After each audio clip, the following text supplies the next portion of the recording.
الحمد لله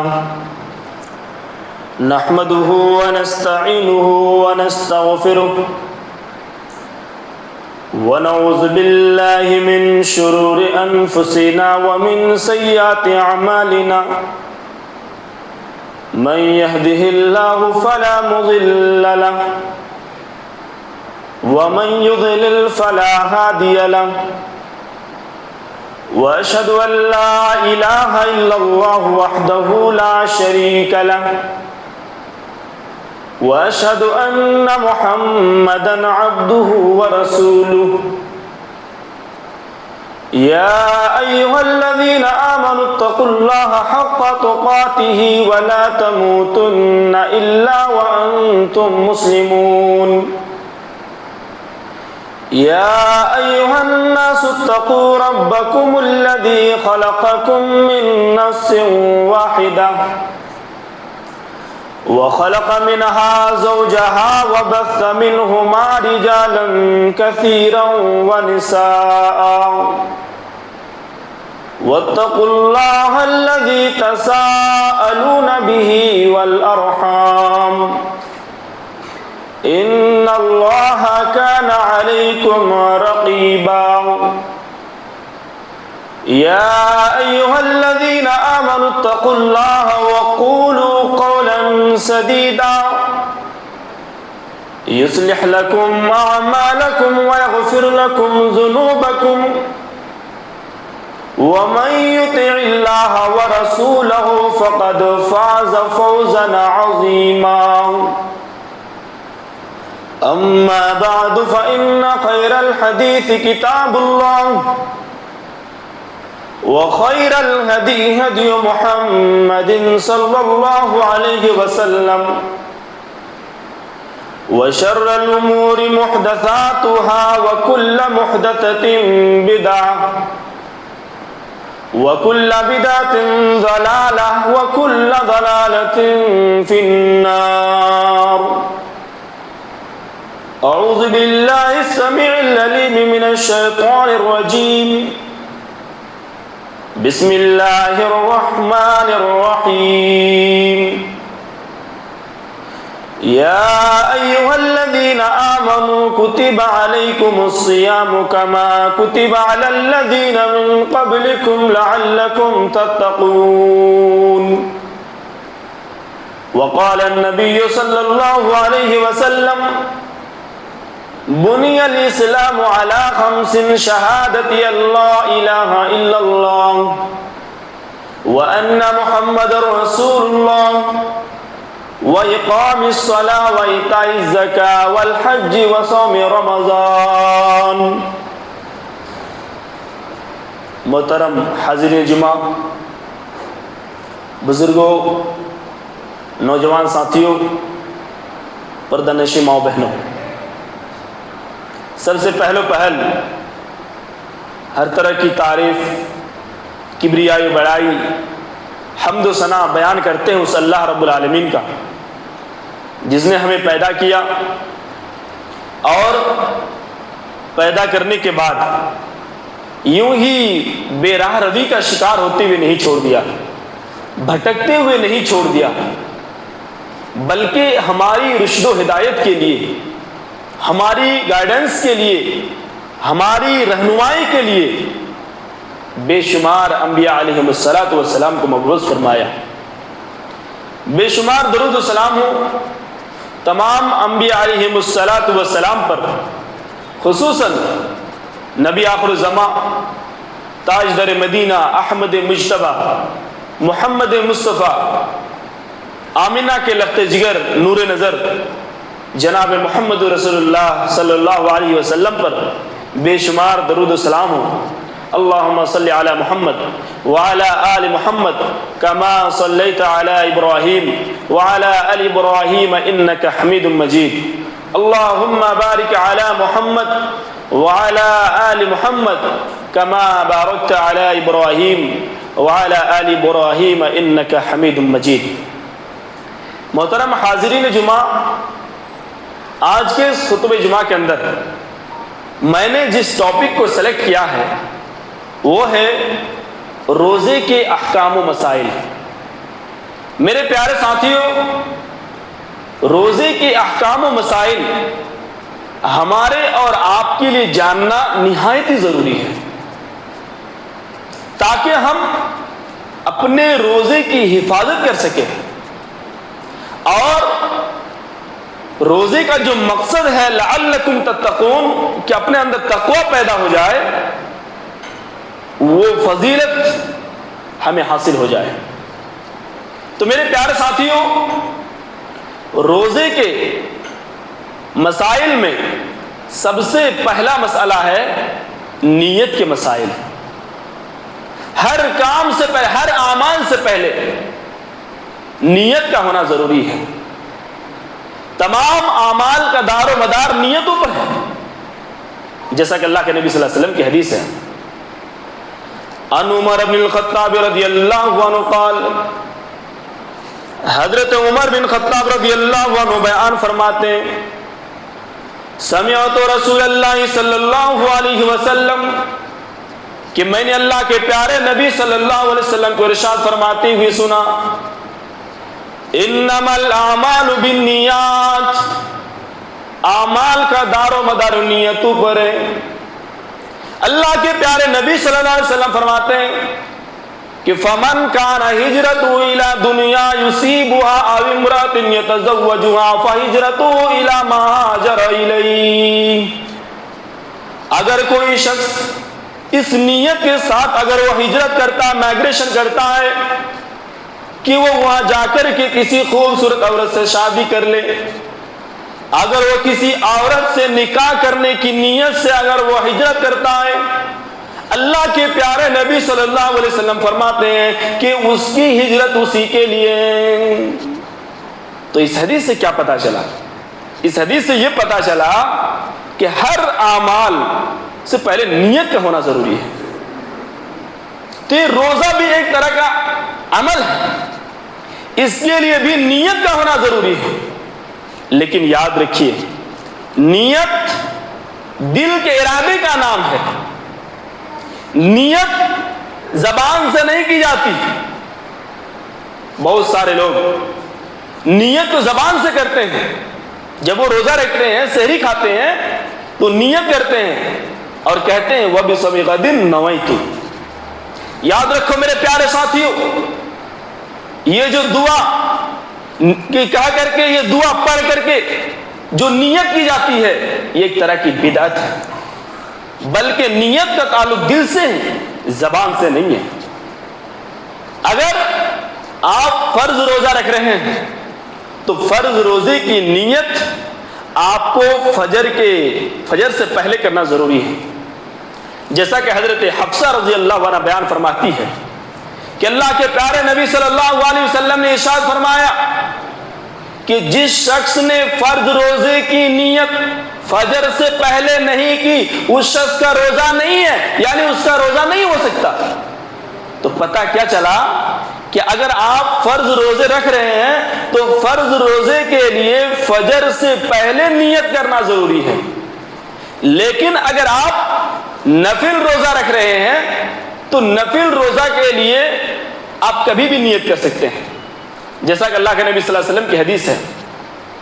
حضرت عائشہ رضی اللہ تعالیٰ عنہ بیان فرماتی ہیں، ایک مرتبہ اللہ کے پیارے نبی صلی اللہ علیہ وسلم گھر تشریف لے آئے، اللہ کے پیارے نبی صلی اللہ علیہ وسلم نے پوچھا، اے میری بیوی، اے عائشہ، کیا کھانے کے لیے کچھ ہے؟ حضرت عائشہ رضی اللہ تعالیٰ عنہ فرماتی ہیں، اے اللہ کے رسول، کھانے کے لیے کچھ بھی نہیں ہے۔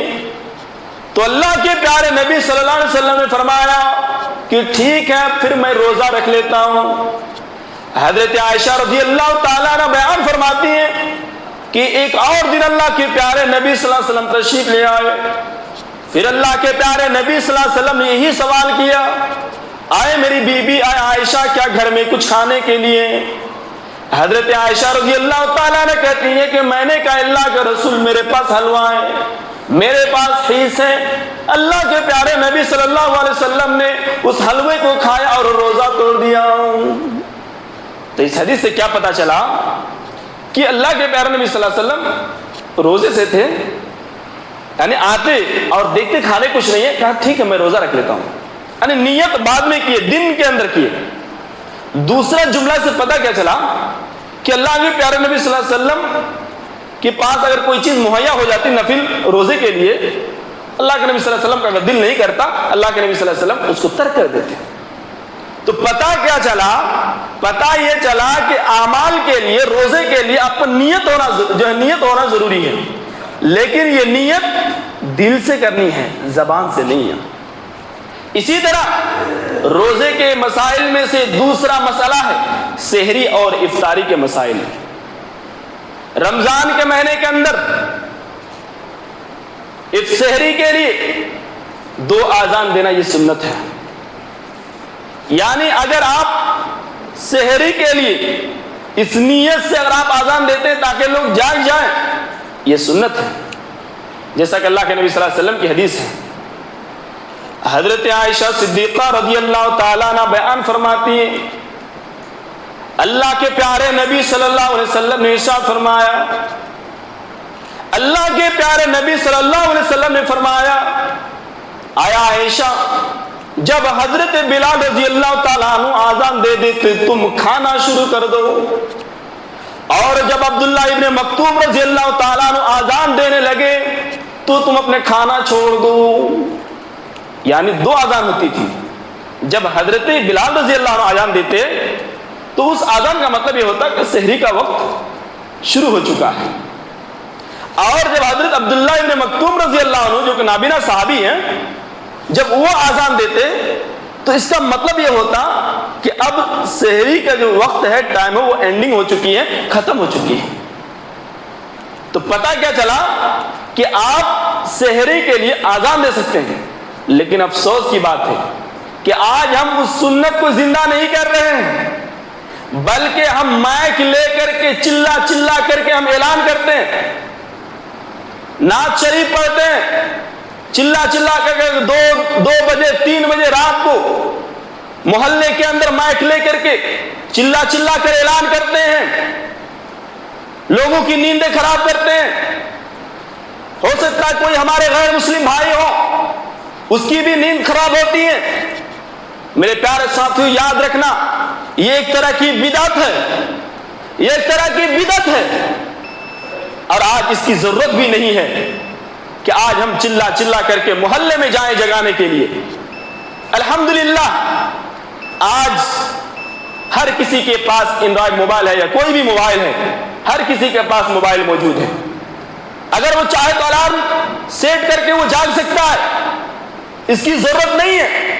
لیکن پھر بھی بہت ساری جگہوں پر آپ دیکھیں گے کہ مائک لے کر کے چلا چلا کر کے اعلان کرتے ہیں اور لوگوں کو جگاتے ہیں۔ یاد رکھنا ایک طرح کی بدعت ہے۔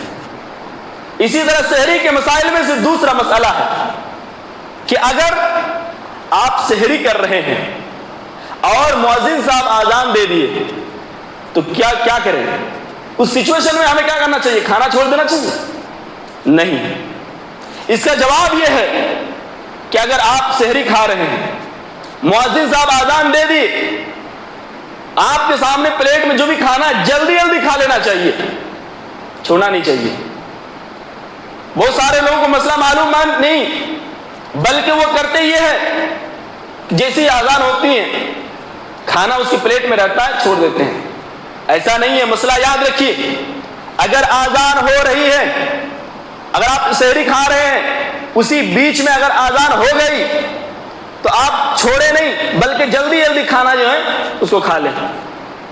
اسی طرح افطاری کے مسئلے میں اللہ کے پیارے نبی صلی اللہ علیہ وسلم نے جو ہمیں تعلیم دی ہے کہ جب سورج ڈوب جائے تو آپ افطاری کریں۔ افطاری کے لیے آذان کا دینا یہ شرط نہیں ہے، بلکہ سورج کا ڈوب جانا یہ شرط ہے، جیسا کہ اللہ کے نبی صلی اللہ علیہ وسلم کی حدیث ہے۔ حضرت عمر رضی اللہ عنہ بیان فرماتے ہیں کہ اللہ کے پیارے نبی صلی اللہ علیہ وسلم نے فرمایا، جب رات داخل ہو جائے، دن چلا جائے تو تم افطاری کر لو۔ لیکن افسوس کی بات ہے کہ آج ہم افطاری کرنے میں بھی اختلاف پیدا کر چکے ہیں۔ اگر ہماری مسجد میں اعلان ہوتا ہے کہ افطاری کا وقت ہو چکا ہے، لیکن بغل میں اگر کوئی سنی بھائی ہے، اگر کوئی بریلوی بھائی ہے، دیوبندی بھائی ہے، حنفی بھائی ہے، وہ کہتے ہیں ہماری مسجد میں اعلان نہیں ہوا اس لیے ہم افطاری نہیں کریں گے جب تک کہ ہماری مسجد میں اعلان نہ ہو جائے. یہ آج ہمارا حال ہے، آج ہمارا حال ہے. جبکہ سورج ڈوبنا یہ کسی مسلک سے لینا دینا نہیں ہے، یہ کسی فرقہ سے لینا دینا نہیں، بلکہ سب کے لیے سیم ہے. لیکن آج ہم ان چیزوں میں بھی اختلاف پیدا کر چکے ہیں. میرے پیارے ساتھیوں، ہمیں سمجھنے کی ضرورت ہے کہ جب بھی سورج ڈوب جائے یہ ضروری نہیں کہ ہماری مسجد میں اعلان ہوگا تب ہم جا کر کے افطاری کریں گے. سورج ڈوب جائے آپ بسم اللہ کہہ کر افطاری شروع کریں. اس کے اندر بھی ایک بدعت پیدا کر چکے ہیں. بسم اللہ توکلت وبک آمنت، اس طرح کی جو دعائیں ہیں وہ یہ کہتے ہیں، جبکہ یہ بدعت ہے. آپ کو وہ دعا نہیں کہنی بلکہ سمپل اور صرف بسم اللہ کہہ کر کے افطاری شروع کرنی ہے.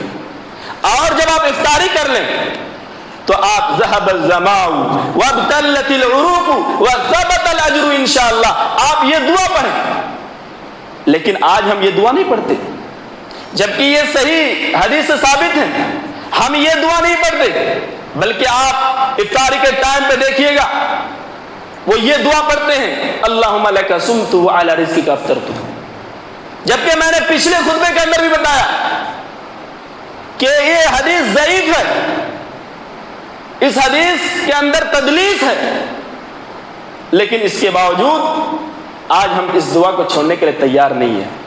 تو میرے پیارے ساتھیوں، روزے کے مسائل میں سے تیسرا مسئلہ یہ ہے کہ کن کن لوگوں کے لیے روزہ چھوڑنے کی رخصت ہے. یعنی اگر کوئی ایسے آدمی ہے، یعنی کون کون سے ایسے آدمی ہیں اگر وہ روزہ چھوڑ دے تو اسلام میں اس کے لیے رخصت ہے. ان میں سے پہلا آدمی جن کے لیے شریعت نے روزہ چھوڑنے کی رخصت دی ہے وہ ہے مسافر، سفر کرنے والا، یا اگر کوئی بیمار آدمی اگر کوئی روزہ چھوڑ دیتا تو ان کے لیے رخصت ہے. وہ بعد میں اس روزہ کی قضا کرے گا، جیسا کہ اللہ رب العالمین نے قرآن مجید کے اندر بیان فرمایا، فَمَنْ كَانَ مِنْكُمْ مَرِيضًا عَلَى سَفَرٍ فَعِدَّةٌ مِّنْ أَيَّامٍ أُخَرَ. اللہ کے پیارے نبی صلی اللہ علیہ وسلم فرماتے ہیں اگر تم میں سے کوئی شخص بیمار ہو، اگر تم میں سے کوئی شخص مسافر ہو، اگر تم سفر کے لیے جا رہے ہو تو تم ان دنوں میں روزہ چھوڑ دو اور اس روزے کی قضا تم بعد دنوں میں کر لو. یعنی پتہ یہ چلا کہ جن لوگوں کے لیے روزہ چھوڑنے کی رخصت ہے ان میں سب سے پہلا سفر کرنے والا، اور اگر مسافر ہے، یا دوسرا اگر وہ مریض ہے، بیمار آدمی ہے، اس کے لیے. اسی لیے حضرت حمزہ عمرو بن اسلمی رضی اللہ عنہ اللہ کے نبی صلی اللہ علیہ وسلم کے پاس آتے ہیں اور آنے کے بعد کہتے ہیں اللہ کے رسول میں سفر میں ہوتا ہوں، کیا میں اس حالت میں روزہ چھوڑ دوں؟ اللہ کے پیارے نبی صلی اللہ علیہ وسلم نے فرمایا اگر تم چاہو تو روزہ رکھ لو، اگر تم چاہو تو چھوڑ دو. یعنی رخصت ہے، اگر چھوڑنا چاہو تو گناہ نہیں ہے، تو تم بعد والے دنوں میں تم اس کی قضا کر لو. تو پتہ یہ چلا کہ جن لوگوں کے لیے روزہ چھوڑنے کی رخصت ہے وہ ہے بیمار آدمی اور مسافر. اسی طرح دوسرا وہ شخص جن کے لیے روزہ چھوڑنے کی رخصت ہے وہ ہے حائضہ عورت یا نفاس والی عورت. یعنی اگر کسی عورت کو حیض آ رہا ہو، پیریڈ آ رہا ہو، تو وہ عورتیں جو ہیں ان کے لیے روزہ رکھنا جائز نہیں ہے. اسی طرح وہ عورت جن کا بچہ پیدا ہو گیا، نفاس ہے، بچہ پیدا ہو گیا، 40 دن تک وہ خون آتا ہے، تو اس پیریڈ میں اس ٹائم وہ روزہ نہیں رکھے گی، وہ روزہ نہیں رکھے گی، اور اس کے لیے ان دنوں میں نماز معاف ہے اور روزہ بعد میں وہ قضا کرے گی. اسی طرح تیسرا وہ شخص جن کے لیے روزہ چھوڑنے کی رخصت ہے وہ ہے حاملہ عورت یا مرضعہ عورت.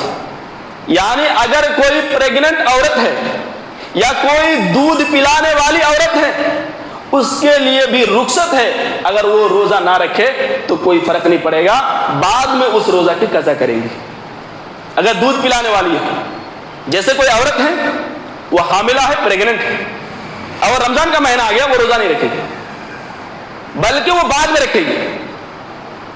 اب بچہ پیدا ہو گیا، اب وہ دودھ پلا رہی ہے بچوں کو، اس وقت بھی اس کے لیے معاف ہے، مطلب وہ رخصت ہے۔ اس کے بارے میں حضرت عبداللہ بن عباس رضی اللہ عنہ اور شیخ ابن باز رحمہ اللہ ان لوگوں کا موقف ہے، اگر کوئی عورت ایسی ہے جو حاملہ ہے، پھر حاملہ ہونے کے بعد وہ بچہ پیدا کرے اور بچہ کو دودھ پلائے، جیسے ہی بچے کو وہ دودھ پلا رہی ہے پھر وہ حاملہ ہو گئی، تو پھر اس کو تو روزہ قضا کرنے کا ٹائم نہیں ملا۔ اس سچویشن میں عورت کیا کریں گی کہ اگر وہ حاملہ تھی، روزہ اس کا چھوٹ گیا، پھر وہ دودھ پلا رہی ہے اور دودھ پلاتے پلاتے پھر وہ پریگننٹ ہو گئی، تو اس صورت میں علامہ ابن باز رحمہ اللہ اور حضرت عبداللہ بن عباس رضی اللہ عنہ کا موقف ہے کہ اس صورت میں عورتیں فدیہ دیں گی، یعنی ہر روزے کے بدلے غریبوں کو وہ کھانا کھلائیں گی، اس کو پھر روزے کی قضا نہیں کرنی ہوگی۔ اسی طرح چوتھا وہ آدمی جن کے لیے روزہ چھوڑنے کی رخصت ہے وہ یہ عمر رسیدہ۔ اگر کوئی آدمی ایسے ہیں جو بہت ہی اولڈ ہے، بہت ہی بوڑھے ہیں، کمزور ہیں، ضعیف ہیں، وہ روزہ نہیں رکھ سکتا، اسلام نے ان کے لیے رخصت دی ہے کہ وہ روزہ نہ رکھے، بلکہ وہ فدیہ دے، ہر روزے کے بدلے غریب کو کھلائے، فدیہ دے۔ لیکن اگر وہ بوڑھا آدمی فقیر ہے، اتنا غریب ہے کہ وہ فدیہ بھی نہیں دے سکتا، تو اس کے لیے معاف ہے، اس کے لیے قضا بھی نہیں ہے اور اس کے لیے فدیہ بھی نہیں ہے۔ اسی طرح چھٹا وہ شخص جس کے لیے روزہ چھوڑنے کی جو رخصت ہے وہ یہ دائم المرض، یعنی اگر کوئی ایسا آدمی جس کو ہمیشہ بیماری رہتی ہے، جیسے کوئی شوگر پیشنٹ، شوگر کی بیماری، اس کی بیماری صحیح نہیں ہوتی ہے، ایک ہوتا ٹیمپریری بیماری، ایک ہوتا پرماننٹ بیماری، ایک ٹیمپریری ہے، ابھی بخار ہے، سردی ہے، لوز موشن ہو گیا، ہم نے روزہ چھوڑ دیا، بعد میں رکھ لیں گے، لیکن ایک بیماری ہوتی ہے پرماننٹ جو دائم المرض کسے کہتے ہیں کہ ہمیشہ وہ بیمار رہتے ہیں، اس سچویشن میں بھی اسلام اس بات کی اجازت دیتا ہے کہ وہ روزہ چھوڑ دے اور ہر روزے کے بدلے وہ فدیہ دے دے۔ لیکن اگر وہ غریب ہے، فقیر ہے، اگر وہ فدیہ دینے کی طاقت نہیں رکھتا تو اس کے لیے روزہ بھی معاف، قضا بھی نہیں اور فدیہ بھی نہیں۔ تو یہ تیسرا مسئلہ ہے روزے کے تعلق سے۔ اسی طرح روزے کے مسائل میں چوتھا مسئلہ یہ ہے کہ کن کن لوگوں کے لیے کن کن چیزوں سے روزہ ٹوٹ جاتا ہے۔ میرے پیارے ساتھیوں، جن چیزوں سے روزہ ٹوٹتا ہے ان میں سے سب سے پہلی چیز ہے روزے کی حالت میں بیوی سے ہم بستری کرنا۔ اگر کوئی آدمی روزے کی حالت میں اپنی بیوی سے ہم بستری کرتا ہے، مجامعت کرتا ہے، اس کا روزہ ٹوٹ جاتا ہے، اور روزہ ٹوٹتا ہی نہیں بلکہ اس کے اوپر کفارہ بھی ہے۔ کفارہ یہ ہے کہ اس کو ایک غلام آزاد کرنا ہوگا، ایک غلام خرید کے اس کو آزاد کرنا ہوگا۔ اگر وہ اس کی طاقت نہیں رکھتا تو دوسرا آپشن یہ ہے کہ اس کو کنٹینیوسلی لگاتار 60 روزہ 60 روزہ اس کو رکھنا ہوگا۔ اگر بیچ میں انہوں نے چھوڑ دیا پھر سے اسٹارٹنگ۔ اگر وہ لگاتار 60 روزہ رکھنے کی طاقت نہیں رکھتا تو اس کے لیے ہے کہ 60 مسکین کو کھانا کھلا دے، یہ کفارہ ہے۔ یہ کفارہ ہے اگر کوئی شخص روزے کے حالت میں بیوی سے ہم بستری کرتا ہے۔ اب سوال یہ پیدا ہوتا ہے کہ مولانا صاحب اگر کوئی آدمی بھول سے اپنی بیوی سے ہم بستری کر لے، اگر کوئی آدمی بھول سے کر لے تو اس کا روزہ ٹوٹ جائے گا لیکن کفارہ نہیں ہے۔ اسی طرح اگر کوئی زبردستی ہم بستری کرے، فار ایگزامپل کہ اگر کوئی شوہر بیوی سے زبردستی کرے، بیوی روزے کے حالت میں زبردستی ان سے کرے، اگر زبردستی ہم بستری کرے تو روزہ ٹوٹ جائے گا لیکن کفارہ نہیں ہے۔ اسی طرح اگر کوئی آدمی ہے جس کو نالج نہیں تھا کہ روزے کی حالت میں ہم بستری کرنی چاہیے، معلوم نہیں تھا، لیکن بعد میں پتا چلا کہ نہیں، روزے کی حالت میں ہم بستری نہیں کرنی چاہیے تھی، تو اس سچویشن میں روزہ تو ٹوٹ جائے گا لیکن کفارہ نہیں ہے۔ تو میرے پیارے ساتھیوں، جن چیزوں سے روزہ ٹوٹتا ہے وہ یہ کہ روزے کی حالت میں بیوی سے ہم بستری کرنے سے روزہ ٹوٹ جاتا ہے، لیکن روزے کے دنوں میں جائز نہیں ہے، بلکہ راتوں میں اسے ہم بستری کر سکتے ہیں، جیسا کہ اللہ تبارک و تعالیٰ نے ارشاد فرمایا احل لکم لیلۃ الصیام الرفث الی نسائکم ہن لباس لکم وانتم لباس لہن۔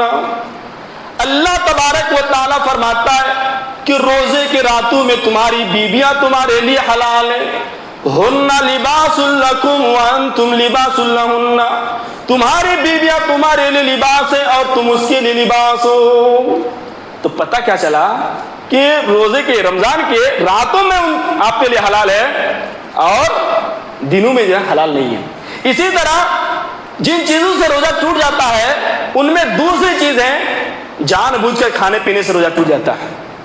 اگر آپ جان بوجھ کر کھاتے پیتے ہیں تو اس سے آپ کا روزہ ٹوٹ جاتا ہے۔ اسی طرح تیسری چیز جن سے روزہ ٹوٹ جاتا ہے وہ ہے جان بوجھ کر کے الٹی کرنا، وومیٹنگ کرنا۔ جیسے آپ دانت صاف کر رہے ہیں، اپنا ہاتھ زیادہ داخل کر دیے، گلے تک آپ نے ہاتھ ڈال دیا، یہ تو خود سے الٹی کرنا ہوا نا۔ تو اگر آپ خود سے الٹی کرتے ہیں، خود سے وومیٹنگ کرتے ہیں تو روزہ آپ کا بریک ہو جائے گا، ٹوٹ جائے گا۔ لیکن اگر آٹومیٹکلی خود بخود اگر الٹی ہو جائے تو روزہ نہیں ٹوٹتا۔ اسی طرح چوتھی چیز جس سے روزہ ٹوٹ جاتا ہے وہ یہ کہ حیض اور نفاس سے۔ اگر کوئی عورت روزے کی حالت میں پورے دن بھر روزہ رہی، افطاری کے اگر 2-3 منٹ پہلے بھی اگر ان کو حیض آ جائے یا بچہ پیدا ہو جائے تو روزہ ٹوٹ جائے گا۔ اب سوال یہ پیدا ہوتا ہے کہ مولانا صاحب وہ عورت تو دن بھر روزہ رکھی، اب 2-3 منٹ کے لیے حیض آ گیا، روزہ ٹوٹ گیا، اب اس روزے کا کیا حال ہوگا؟ اس کے بارے میں علماء کرام کہتے ہیں کہ اس عورت کو انشاءاللہ اللہ تبارک و تعالیٰ ثواب دے دے گا، لیکن اس کا روزہ ٹوٹ جائے گا، اس کو بعد میں اس روزہ کی قضا کرنی ہوگی۔ اسی طرح پانچویں چیز جس سے روزہ ٹوٹ جاتا ہے وہ یہ کہ کوئی بھی چیز نگلنے سے روزہ ٹوٹ جاتا ہے۔ اگر آپ غذا کے طور پر بھی اگر آپ استعمال نہیں کر رہے ہیں، کوئی بھی چیز اگر آپ نے نگل لیا اس سے بھی آپ کا روزہ ٹوٹ جائے گا۔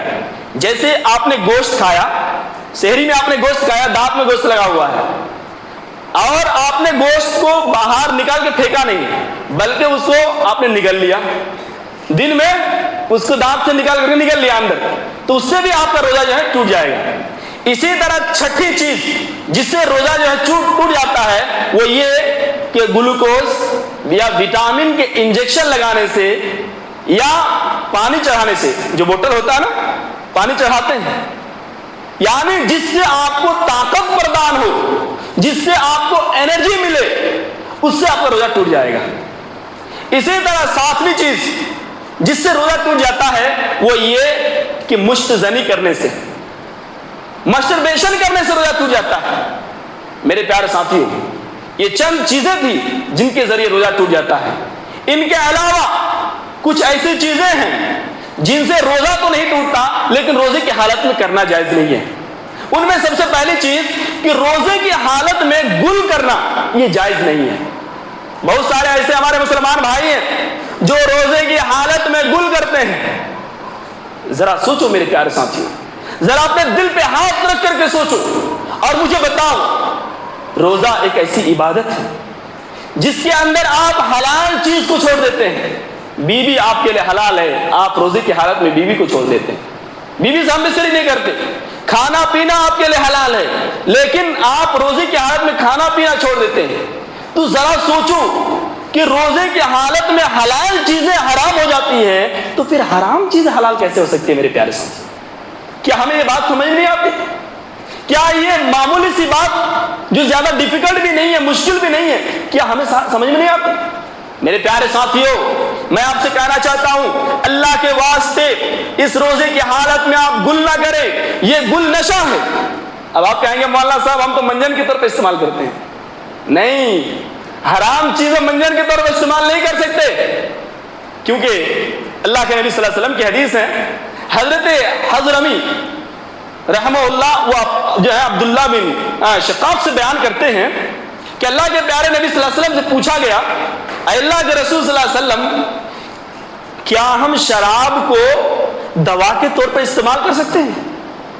شراب کو دوا کے طور پر استعمال کر سکتے ہیں؟ اللہ کے نبی صلی اللہ علیہ وسلم نے فرمایا، انہا لیست بدواء، یہ دوا نہیں ہو سکتی، ولکنہا دا، بلکہ یہ بیماری ہے۔ تو پتہ کیا چلا کہ اللہ کے نبی صلی اللہ علیہ وسلم نے حرام چیزوں کو دوا کے طور پر استعمال کرنے سے منع فرمایا، اجازت نہیں دی، تو پھر ہم حرام چیز کو جو گل حرام ہے پھر ہم اس کو منجن کے طور پر استعمال کیسے کر سکتے ہیں؟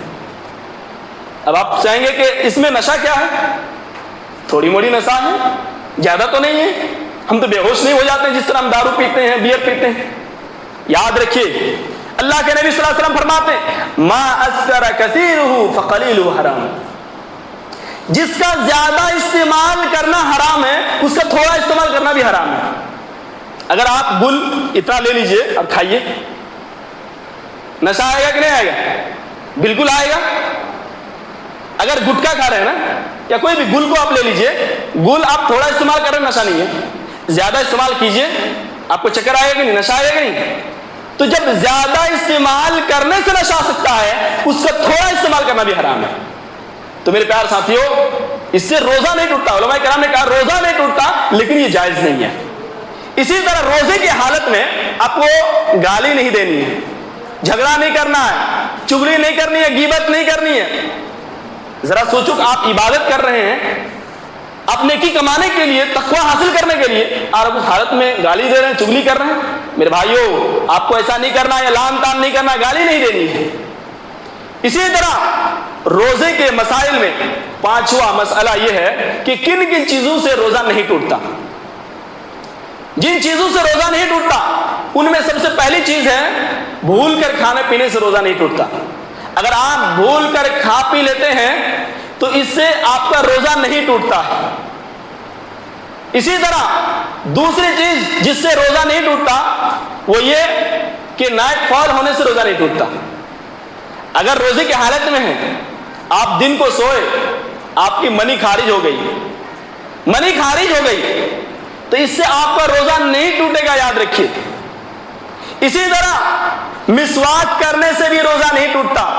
تیسری چیز جن سے روزہ نہیں ٹوٹتا وہ ہے مسواک، مسواک کرنے سے بھی روزہ نہیں ٹوٹتا۔ اب سوال یہ پیدا ہوتا ہے کیا منجن کرنے سے، کولگیٹ کرنے سے، ٹوتھ پیسٹ کرنے سے روزہ ٹوٹے گا یا نہیں؟ اس کے بارے میں علامہ ابن باز کا فتویٰ ہے کہ منجن، کولگیٹ، ٹوتھ پیسٹ سے روزہ نہیں ٹوٹتا۔ کولگیٹ، منجن یا ٹوتھ پیسٹ سے روزہ نہیں ٹوٹتا ہے۔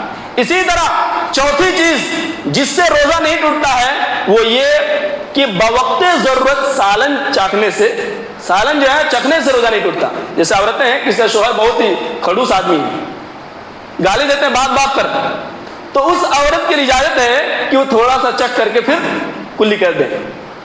اسی طرح یاد رکھیے تھوک یا بلغم کے نکلنے سے بھی روزہ نہیں ٹوٹتا۔ بہت سارے لوگ کہتے ہیں کہ تھوک اور بلغم کے نکلنے سے روزہ ٹوٹ جاتا ہے، اس سے بار بار تھوکتے رہتے ہیں یہاں تک کہ اس کی جو ہے گلا سوکھ جاتا ہے۔ یاد رکھیے تھوک اور بلغم کے نکلنے سے روزہ نہیں ٹوٹتا ہے۔ اسی طرح اگر مکھی آپ کے جو منہ کے اندر داخل ہو جائے اس سے بھی آپ کا جو ہے روزہ نہیں ٹوٹتا ہے۔ اسی طرح پانچویں چیز جس سے روزہ نہیں ٹوٹتا ہے وہ یہ کہ تیل لگانے سے، سرما لگانے سے، کنگھی کرنے سے یا پرفیوم عطر سونگھنے سے، خوشبو سونگھنے سے بھی روزہ نہیں ٹوٹتا۔ اسی طرح چھٹی چیز جس سے روزہ نہیں ٹوٹتا ہے وہ یہ کہ اگر آپ گرمی کی وجہ سے اگر کوئی کپڑا بھگا کر کے اگر سر پر رکھتے ہیں تو اس سے بھی روزہ نہیں ٹوٹتا ہے۔ اسی طرح اگر آپ گرمی کی وجہ سے ٹھنڈک محسوس کرنے کے اگر نہاتے بھی ہیں اس سے بھی آپ کا روزہ نہیں ٹوٹتا ہے۔ اسی طرح ساتویں چیز جس سے روزہ نہیں ٹوٹتا ہے وہ یہ کہ پچنا لگوانے سے یا ٹیکا لگوانے سے روزہ نہیں ٹوٹتا۔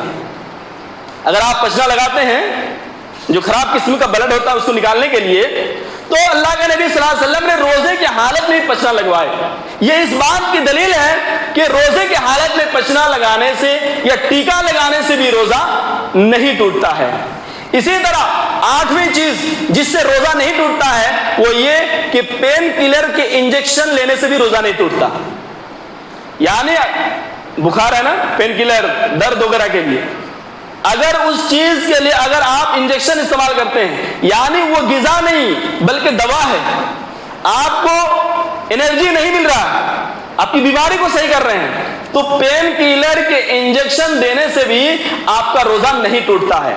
اسی طرح 9ویں چیز جس سے روزہ نہیں ٹوٹتا ہے وہ یہ کہ اگر آپ بلڈ ٹیسٹ کے لیے خون نکالتے ہیں، اگر آپ بلڈ ٹیسٹ کے لیے اگر آپ خون نکالتے ہیں تو یاد رکھیں بلڈ ٹیسٹ کے لیے خون نکالنے سے آپ کا روزہ نہیں ٹوٹتا ہے.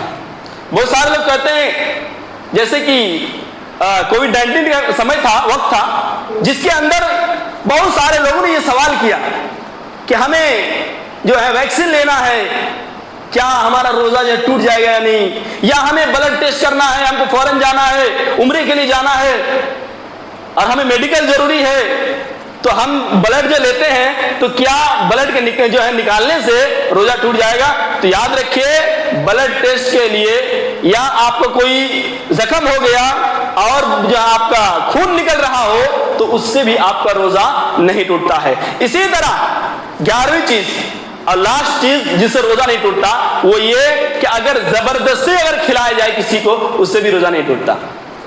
آپ خود سے نہیں کھا رہے ہیں بلکہ اگر کوئی آدمی فورس کر رہا ہے، زبردستی کھلا رہا ہے، اگر کوئی آدمی زبردستی کھلا رہا ہے تو یاد رکھے اس سے بھی آپ کا روزہ نہیں ٹوٹتا ہے. تو میرے پیارے ساتھیوں، یہ چند احکام و مسائل تھے روزے کے تعلق سے. ہم اللہ رب العالمین سے آخر میں دعا کرتے ہیں کہ اللہ رب العالمین ہمیں ان تمام مسائل کو سمجھنے کی توفیق عطا فرما. اے اللہ رب العالمین ہمارے روزے، نماز، تراویح ساری عبادتوں کو قبول فرما. اے اللہ رب العالمین جب تک ہمیں زندہ رکھ، ایمان پر رکھ، جب ہمارا خاتمہ ہو ایمان بالخیر ہو. آمین. وآخر دعوانا ان الحمد للہ رب العالمین.